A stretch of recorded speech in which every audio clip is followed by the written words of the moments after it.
Assalamualaikum warahmatullahi wabarakatuh. Perkenalkan, nama saya Ahmad Novalaili, nomor absen 05, kelas X TKJ 1. Di sini saya akan memberikan cara melakukan perakitan komputer sesuai standar industri. Melakukan langkah-langkah perakitan sesuai standar industri adalah hal yang wajib dikuasai oleh anak TKJ ini.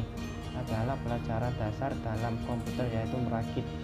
Tidak hanya TKJ, bagi semua orang yang ingin belajar merakit juga bisa mengikuti tutorial ini. Untuk merakit komputer dengan hasil maksimal dibutuhkan ketelitian dan kesabaran serta sedikit pengetahuan tentang komputer. Dalam merakit komputer, kita tidak memerlukan alat-alat yang berbahaya dan rumit seperti solder dan lain-lain. Kita hanya perlu memasangkan dan menghubungkan sesuai dengan buku manual. Dalam merakit komputer, kita hanya memasang dan menghubungkan komponen-komponen yang ada ke slot dan soket-soket yang tersedia. Sebelum memulai, lebih baik kita mengenal istilah-istilah dalam komputer yang sering dipakai. 1. Persiapan merakit komputer. Gunakan sarung tangan untuk menghindari kontak langsung dengan barang elektronik. Untuk menghindari konslet, bila tidak, minimal tangan dalam kondisi bersih dan kering. Gunakan sandal untuk menghindari strum ringan. Penentuan konfigurasi komputer. Persiapan komponen komputer. Pengamanan. Siapkan wadah untuk benda-benda kecil dan juga siapkan peralatan seperti obeng dan lain-lain. Siapkan semua komponen. Siapkan peralatan komponen seperti skrup, jumper, dan lain-lain.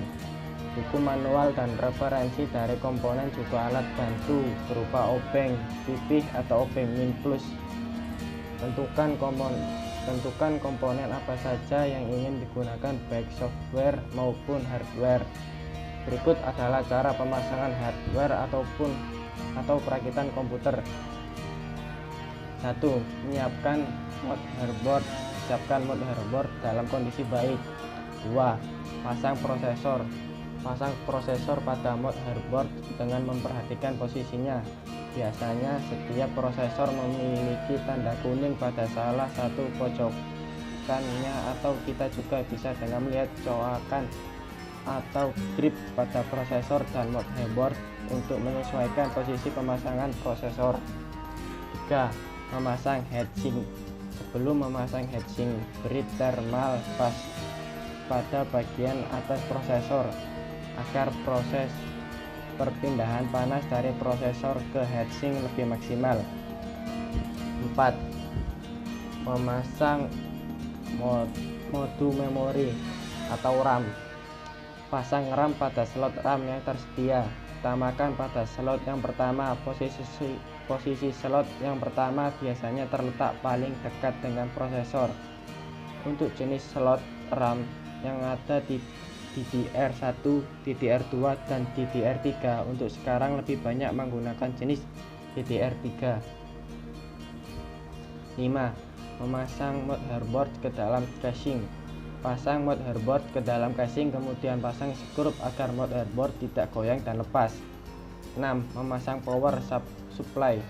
Pasang power supply pada casing dan pasang 4 skrup power supply. Tips: pasang skrup dengan urutan menyilang dan jangan dikencangkan terlebih dahulu sebelum semua skrup terpasang. 7. Memasang pengkabelan. Pasang semua kabel power supply ke motherboard. 8. Memasang drive. Pasang drive baik CD-ROM maupun hard disk. Pasang keduanya pada casing, kemudian pasang kabel power, kabel data, drive.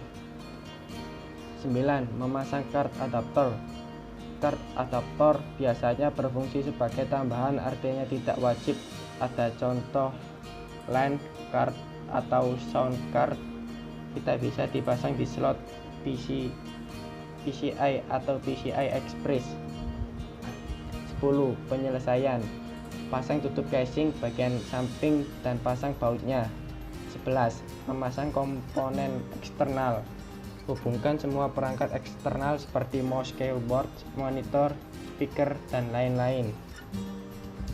Sekian dari saya. Bila mana ada kesalahan kata mohon dimaafkan. Sekian, terima kasih.